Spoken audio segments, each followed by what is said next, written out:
Welcome, this is Laiba Zafar and you are watching my YouTube channel. अगर आप लोगों ने अभी तक मेरा चैनल सब्सक्राइब नहीं किया तो do subscribe my channel and click on the bell icon.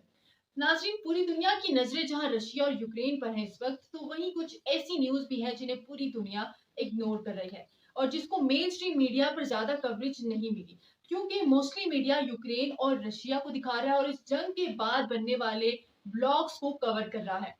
क्या हुआ कुछ दिन पहले और ये गेम चेंजर न्यूज जो आज मैं आप लोगों के लिए लेकर आई हूँ वो कैसे है, इससे पहले मैं आपको थोड़ा सा कॉन्टेक्स्ट देती हूँ। और वो ये कि दुनिया में जितनी भी जंगें लड़ी गई हैं वो या तो जमीन के तनाजे पर लड़ी गई है या फिर रिसोर्सेज पर। अगर आप जायजा लें यूनाइटेड स्टेट्स पर, यूनाइटेड स्टेट ने आज तक जितनी भी ममालिक को इन्वेट किया है और जितनी भी जंगें लड़ी हैं, तो उनके पीछे कोई ना कोई पर्पस होता है। पिछले 20 सालों में देखें तो अमेरिका ने इराक, सीरिया और अफगानिस्तान को इन्वेड किया और काफी हद तक पाकिस्तान को भी नुकसान पहुंचाया है।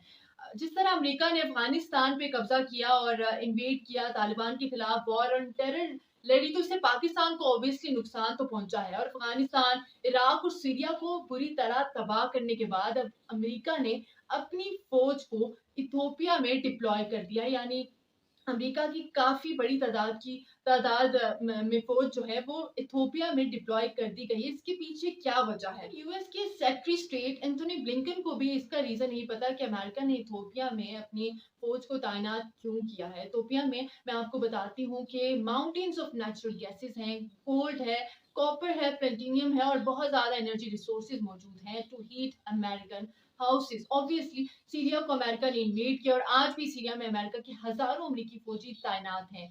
सीरिया के पास बहुत ज्यादा ऑयल रिजर्व्स हैं। अमेरिका ने बहुत ज्यादा अपनी फौज को वहां पर तैनात कर दिया और कब्जा एक तरह से जमा रखा है उनके ऑयल रिजर्व्स पर, और कहता है कि उनके ऑयल रिजर्व्स को प्रोटेक्ट करने के लिए भला पूरी दुनिया को अमेरिका के अलावा किससे खतरा हो सकता है। और जिसके पास भी इस दुनिया में दिमाग है वो उसको पता है कि अमेरिका किसी मुल्क पर कब्जा क्यों करता है। क्या कोई और मुल्क ये जुर्रत कर सकता है कि वो अपनी फौज अमेरिका में तैनात कर दे? It's not possible. इसके अलावा रिसेंटली प्रेसिडेंट जो बाइडेन ने एक और जगह पर अपनी फौज को तैनात किया है और वहां पर एक ऑपरेशन लॉन्च करने का इरादा भी कर दिया है। और वो जो बाइडेन ने कहा किया है यमन में भी बहुत ज्यादा ऑयल रिजर्व्स हैं और ये कहा है कांग्रेस में कि उन ऑयल रिजर्व्स को प्रोटेक्ट करने के लिए अमेरिका ने अपनी फौज को तैनात कर दी। क्योंकि इसके पीछे कॉन्टेक्स्ट है कि रशिया और यूक्रेन की वॉर हो रही है और पूरी दुनिया में इस वक्त ऑयल की किल्लत है क्योंकि रशिया पर सैंक्शंस लगा दी गई हैं। और दूसरी तरफ अमेरिका कार्रवाई कर रहा है क्योंकि पूरी दुनिया की नजरें जो है वो इस वक्त यूक्रेन और रशिया पर है। तो अमेरिका इसका फायदा उठाते हुए तमाम दुनिया की जितने भी ऑयल रिजर्व्स हैं उन पर अपना कब्जा जमाने की कोशिश कर रहा है। ये भी यूएस के इंटरेस्ट है और वो इंटरेस्ट एग्जैक्टली क्या हो सकते हैं? जैसे कि मैंने बताया कि यमन एक ऑयल रिच कंट्री है। गोल्ड, कॉपर, निकल और लिथियम जैसे बहुत ज्यादा रिसोर्सेज यमन में मौजूद है। और लिथियम आजकल यूएस के लिए बहुत ज्यादा इंपॉर्टेंट है। वो क्यों है कि लिथियम इलेक्ट्रिक बैटरीज के लिए इस्तेमाल होता है। इसके अलावा अमेरिका ने रिसेंटली सोमालिया को इन्वेड किया है। मतलब एक साथ इथोपिया, यमन और सोमालिया, जिन कंट्रीज में लिथियम और बहुत ज्यादा ऑयल रिजर्व्स है, उन कंट्रीज को इन्वेड कर दिया है। पहले मशरक़ी वस्ता के ममालिक पर अपना होल्ड जमाने के बाद अब अमेरिका उन अंडर डेवलप्ड कंट्रीज को इन्वेड करने की कोशिश कर रहा है क्योंकि वो बहुत ज्यादा इजीली अवेलेबल कंट्रीज हैं जिस पर अमेरिका डिपेंड नहीं कर सकता। खैर, अमेरिका तो कभी भी डिपेंड नहीं कर सकता, वो ही कंट्रीज अमेरिका पे डिपेंड करते हैं जिन मुल्क के पास अपने ऑयल रिजर्व मौजूद हैं। डोनाल्ड ट्रंप ने पहले ही सोमालिया से अपनी ट्रूप्स को वापस बुला लिया था और कह दिया था कि ये हमारी पॉलिसी में शामिल नहीं है। लेकिन अचानक से जब अब जो बाइडेन की एडमिनिस्ट्रेशन आ जाती है और जो बाइडेन एडमिनिस्ट्रेशन ने जब देखा कि यूक्रेन और रशिया की जंग हो रही है और ऑयल की किल्लत हो सकती है, तो फौरन से उसने सोमालिया के अंदर अपनी फौज को तैनात कर दिया। और एक और इम्पोर्टेंट बात यह है कि यमन, सीरिया, सोमालिया और इथोपिया में बहुत बड़े बड़े कॉन्ट्रैक्टर जो हैं यूएस के, अपने कंपनी ऑनर जो हैं, उनको अमेरिका ने वेलकम किया है कि वो इन कंट्रीज में जाएं और इन ऑयल रिजर्व्स पर काम करें ताकि वो जितने भी रिसोर्सेज हैं, मिनरल्स हैं, ऑयल रिजर्व्स हैं, उनको एक्सट्रैक्ट कर सके और अपने यूजर्स में ला सके।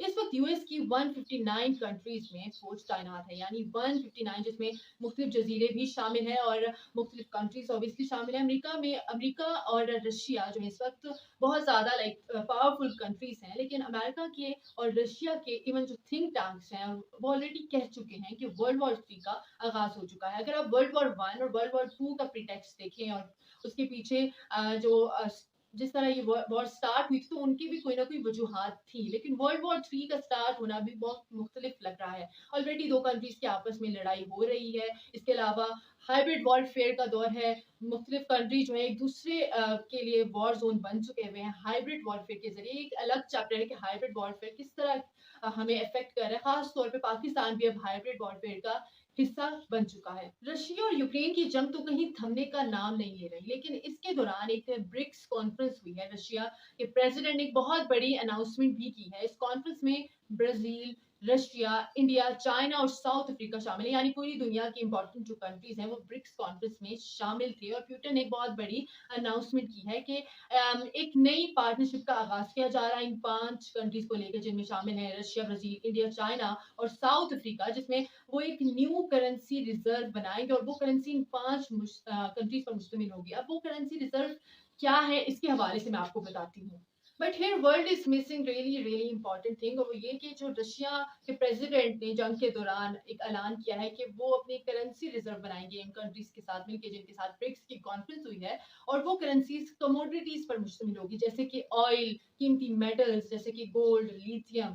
कैम्ब्रिज इंस्टीट्यूट के मुताबिक डी डॉलराइजेशन की जाने लगी है, और पहले भी खदशा जाहिर किया था कि डी डॉलराइजेशन हो सकती है। अब डी डॉलराइजेशन क्या है? वो ममालिक जो दूसरी करेंसीज या सोने के ज़खायर रखने के लिए अमरीकी डॉलर को फरोख्त करते हैं और अहम तजारती शराकतदारों के दरमियान लेन देन के लिए अपनी करेंसीज का इस्तेमाल करना चाहते हैं। यानी डी डॉलराइजेशन को लॉन्ग टर्म के लिए प्लान किया जा रहा है, ताकि नॉन डॉलर फाइनेंसिस है उसको प्रमोट ना किया जा सके और उसको खत्म किया जा सके। यूएस की हेजमनी को खत्म किया जा सके, डॉलर की डोमिनेंस को खत्म किया जा सके और उनकी करेंसी जो है वो डॉलर के मुकाबले में आ सके। अब ये जो 5 ममालिक हैं जिनमें शामिल हैं रशिया, चाइना, इंडिया, ब्राज़ील और साउथ अफ्रीका, ये यूएस के लिए अब थ्रेट नहीं रहेंगे। ये थ्रेट फ्री हो जाएँगे, क्योंकि इनकी अपनी करेंसी जो है वो इंडिपेंडेंट हो जाएगी। इनके अपने रिसोर्सेज़ जो हैं वो अपनी रिसोर्सेज़ को एक्सचेंज करके डील्स करेंगे, ट्रेड को आगे बढ़ाएँगे। चाइना के पास इस वक़्त मैसिव लिथियम रिज़र्व्स मौजूद हैं और रशिया इस वक़्त ऑयल रिज़र्व्स का मालिक है। इस वक़्त ऑयल रिज़र्व्स बहुत ज़्यादा है, नेचुरल गैस रशिया के पास है, लेकिन रशिया पर चूँकि यूरोपीय यूनियन ने भी पाबंदी लगाई हुई है और पूरी दुनिया अब एक तरफ हो रही है और ब्रिक्स बनने जा रहे हैं, ब्लॉक्स बनने जा रहे हैं, तो इस वक़्त दुनिया जो है अभी समझ नहीं आ रही कि किस सिमत में जा रही है, लेकिन ये प्रेडिक्शंस की जा रही है कि वर्ल्ड वॉर 3 का आगाज़ हो चुका है। लेकिन यूएस जो इस वक़्त कर रहा है इस वॉर के पीछे, लिथियम कमोडिटी को ढूँढ रहा है, क्योंकि लिथियम उसको क्यों चाहिए?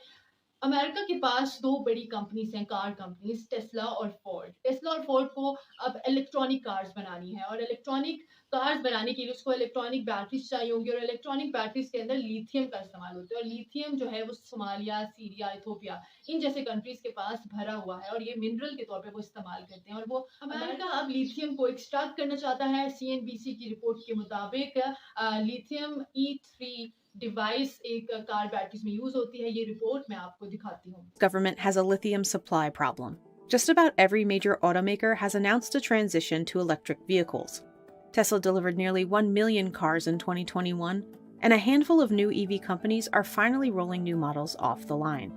In order to power all of these EVs, we will need lithium ion batteries, lots of them. अब लिथियम E3 बहुत ज़्यादा वैल्यूएबल हो गया अमेरिका के लिए और वो खोज लगा रहा है कि जल्द से जल्द उसको लिथियम हासिल हो जाए। जितनी ये जंग चल रही है उसके पीछे वो हासिल कर ले और जितनी भी जो कार कंपनीज़ हैं उनको फ़ायदा हो सके और इसीलिए वो बहुत ज़्यादा कंस्ट्रक्टर्स को इन कंट्रीज़ में सोमालिया, इथियोपिया, सीरिया और इस तरह की कंट्रीज़ जो अंडर डेवलप्ड हैं और जो डिपेंडेंट है यूएस पे, वहाँ पर भेज रहा है कॉन्ट्रैक्टर्स को और कहा जा रहा है कि वहाँ पर इंडस्ट्रियलाइज़ेशन लगा होगी और उन कंट्रीज़ को फ़ायदा पहुँचेगा। बल्कि ऐसी बात नहीं है। असल में यूएस उन तमाम मिनरल्स को खुद एक्सट्रैक्ट कर रहा है।